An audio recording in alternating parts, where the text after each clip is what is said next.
How's it going, Yankee fans? My name is Alex with my co-host here, Ryan Garcia, and today we want to discuss Aroldis Chapman. His return obviously has been a bit tumultuous. His numbers do not look great. He's become more of a liability than an asset. And is there an argument to make that the Yankees just DFA him and just replace his spot on the roster entirely? Yesterday did not look very good. I know DJ LeMahieu had a couple errors, had a couple bad, played balls, those fly balls kind of right outside the infield, but Chapman did walk two batters. He hasn't looked great in a long time, several months, probably April. He looked good. And then after that, just really fell off. His location has been bad. He can't spot his fastball. His sliders are hanging over the middle of the plate. Just things are not looking good for Chapman. They used him in the fifth inning yesterday. So really kind of an interesting way to get him involved. That's not as a closer. And he just did not feel comfortable. He did not look comfortable out there. He was hanging his head. And this new role is kind of tough for him. I don't exactly know what the Yankees can do with him moving forward. I don't exactly know what his role is going to be if he continues to struggle like this, but I know Ryan has a ton of great information for you guys and metrics to detail exactly what's going on with him and what his thoughts are. So Ryan, before we dive into Aroldis Chapman, how do you do today, my friend? Doing great. Yankees have not too long until the All-Star break. Nice, good time for them to start resting up. Deadline stuff is going to start happening. We're going to see new faces, and it's always exciting to see new faces and pinstripes, especially at the deadline because those are really big impact guys typically. But for Aroldis Chapman, I think the concerns are beyond just, okay, is his command there? Because the big thing also is the strikeout rate's declining and the swinging strike rate is declining. So, for example, in 2020, he had a 20.1% swinging strike rate. In 2021, it was 16.7%. In 2019, if you want to go even further back, it was 14.1%. So you look at it from that standpoint, okay, he's getting swings and misses at a pretty good rate. They're not making a lot of contact on him, right? Maybe the command isn't great, but again, not making a lot of contact, and that's really what you're looking for. This year, he has a 10.9% swinging strike rate. That's very pedestrian, right? When he throws strikes, over almost 90% of the time, contact is being made against it. That's not a good thing, right? This is not a guy who has, contact managing abilities or keeps the ball on the ground. This is a guy who gets tattooed when he gets hit. We didn't see it yesterday. Obviously, he didn't get tattooed necessarily, but he had some bad misses. His command isn't great. The fastball isn't dominant. It's not the pitch. His slider is not dominant either. His splitter he's gone away from it for some odd reason. Maybe it's just not having a feel of the pitch. But overall, he's just not good, right? There's no underlying metrics here that show you any promise, right? The stuff I think is good. He still throws very hard, and that's great. But it's not getting results, right? And that's bad, right? The results in terms of ERA, the result in terms of swings and misses, the results in terms of strikeouts, they aren't there. It's really concerning.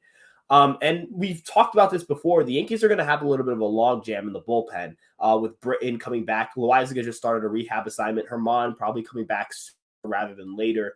What do you necessarily do with Chapman, right? Because the only guys in the bullpen that have options, I believe, are Michael King, right? Abreu doesn't have options. That's why he's been DFA'd so much. Licky does not have minor league options. And even if he did, are you sending either of those two guys down to keep Aroldis Chapman on this roster who cannot contribute? This is not a guy who provides value to you. I discussed this a little bit yesterday, but you'd rather pay the guy to not hurt your chances, not hurt your team, than pay the guy to hurt your team. Because you're paying him right now to be a net negative, take a roster spot. I think DFAing him is just at this point not even an exaggeration, me just being overreactionary. I think you can make a very good statistical, calm, rational argument that Aroldis Chapman is very clearly a DFA candidate. Yeah, I mean, when you look at the numbers like you mentioned, it's just not good. Slider, that sweeping slider that was once such a potent pitch for him. I mean, last season, batters are hitting 173 against it, the 365 slugging. This year, they're hitting 286 with a 476 slugging. They're just absolutely hammering this man's slider. Last year, it generated a 43% whiff rate. This year, 26.7% whiff rate. So his slider in total is just a bad pitch now. I don't know what has happened to it. I don't know if it's his arm, his Achilles. I don't know what's going on, but it's just a bad pitch. His fastball averaging out 97 miles an hour. That's more than a mile per hour slower than last season. I don't think that, one season is enough to justify his velocity dropping off that much. I don't know exactly what's going on there. But batter's hitting 207 against it. It's not doing awful, but it could be doing a lot better. I just don't know. He's throwing his slider more than ever, right? He threw his slider, 21% last year. We're up to 30% this year, and it's his worst pitch. So I'm not exactly sure why he continues to throw it so much. This month alone, he's made 4 appearances already. he's given up more walks than strikeouts, right? He's given up 5 walks and only struck out 3 batters over 3 innings, given up 3 earned runs. Had one good outing against Pittsburgh with a strikeout where they won 16-0, but Pittsburgh was basically just trying to get out of that game. Yesterday, he did not look comfortable, tossed 27 pitches, the most in any of his appearances this season, actually. So that's kind of an interesting statistic. And then, the last time he made an appearance was in May when he had a 9.53 ERA that month. So you're looking at him as a whole. And what are the chances he actually makes a comeback and returns to being like an adequate pitcher? What are the chances he turns things around? This is my argument, Ryan. I think that the Yankees should give him the All-Star break to just rest for a week. Let him get his mind right. Let him figure out what he's got to figure out. But if he comes back from that All-Star break and he's not looking good and he's still struggling, I think that you're right. I think that you have to make a pretty strong argument that he should be DFA'd and you're just going to move on. I think the loyalty that Cashman has for Chapman may stop him from doing that. But if he's just playing a baseball game, if he's just being a business manager, which I think he intends to kind of act that way with his trades and his moves, I don't think he should have a problem DFAing Aroldis Chapman. Look at Dallas Keuchel a couple of weeks ago. White Sox DFA'd him and everyone's like, oh wow, but like he wasn't playing well. Like he was just not a good player. Chapman has fallen off significantly. He's not going to be a high leverage situational player come the postseason. Like if he can't compete right now against Boston in a game that doesn't mean anything in the middle of July, how on earth can we rely on him in October to get it done in a high leverage situation? Or, maybe if Clay Holmes needs a day off or whatever it might be, can we really rely on Aroldis Chapman to get it done for us? I'm not sure we can. And I think that's the argument to make, right? Like, it's not about the regular season right now. It's about, can we rely on him during the postseason? I imagine like you're going to agree. We probably can't, right? Yeah, you mentioned that give him the All-Star break, all that stuff. I mean, yeah, of course, because Britton isn't coming back, right? The way I see it is, remember, Sears is the first guy gets optioned, and I understand optioning Sears and keeping Chapman. That makes sense to me, right? There's no doubt like that. That's a sensible move, 100% makes sense. You send down Sears, you bring back Loizaga, but when Britton gets back, that gives you enough time for Chapman for him to have the All-Star break, get some rest, get himself acclimated. And if he can't turn it around by then, you give him the axe. And before people say, well, Britton, what has he proved? He was bad last year and he's coming off an injury.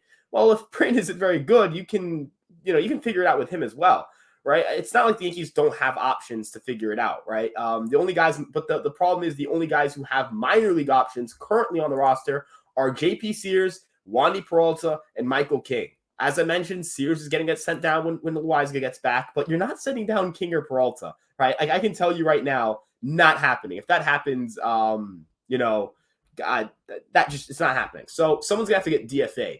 Do you DFA Abreu, who's got more years of control and is a better reliever right now? Do you DFA Litke, right? Someone has to get DFA'd. And so if someone has to get DFA'd, cut your bait with Chapman. That's the way I see it.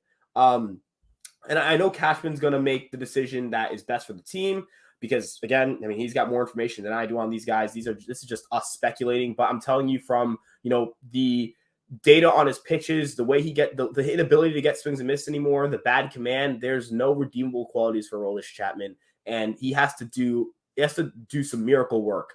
Just like with Gallo, he has to do miracle work to remain on this team come October. Unlike with Gallo, the difference is you have plenty of guys already on the roster, already on their way back that can replace him. Gallo is very much you trade him and then you go get someone else. Chapman, his time is running out and he has guys right behind him ready to go take his spot. That's why you're mentioning Marinaccio when he comes back. I'd imagine Marinaccio makes it so that the Yankees are going to have to make a decision sooner rather than later. Again, they're not sending down Peralta. They're not sending down King. Someone's getting DFA'd. It's got to be Chapman. That's fair. I mean, look, I'm not a big Lucas Luetge fan. I don't think that he's that good. I don't trust him during the postseason. That's for sure.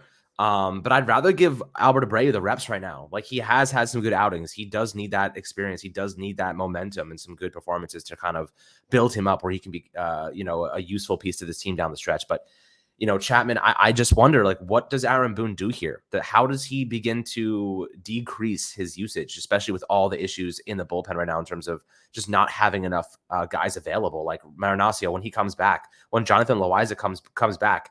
I think, like you just said, when those guys return, we're going to have a pretty interesting situation on our hands in terms of how often Aroldis Chapman is used. And I think that if Loizaga and Marinaccio are looking good and they're pitching well, we're not going to see Chapman very much, and then you make the argument, maybe you just DFA him and clear up that salary space a little bit now.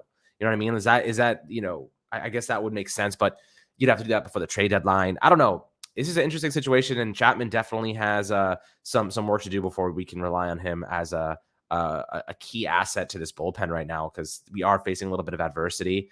There is a little bit of fatigue setting, especially when it comes to the starting rotation. Jamison Tyone is getting absolutely plastered. Nestor Cortez, he's never pitched. He's only pitched over 60 innings once in his career last year. He's already pitched 88 innings this year, which is already almost over the 93 he pitched last season. So the fatigue is definitely hitting him hard. You can tell he just doesn't have it right now. But, that's another argument to make, for Luis Castillo or Frankie Montas, or another guy who can come in here and help supplement those fatigued players. But the bullpen is going to be an essential piece to to this team down the stretch. And Cashman has an opportunity to make some moves now to strengthen those two categories. So hopefully he can pull it off, guys. But I'd love to hear your perspectives on Aroldis Chapman in the comments below. Do you think that they should DFA him? Do you think they should just keep him, allow him to continue ramping up and see if he's got the juice, if he can, go back to his previous form where he was solid to start the year? But it just doesn't look like he's got it anymore. Like, I have to say, he doesn't look confident. His location is all over the place. It's definitely tough, but love to hear your perspectives as always below. Make sure to like and subscribe, my friends, and we'll catch you guys on the next Fireside Yankees episode.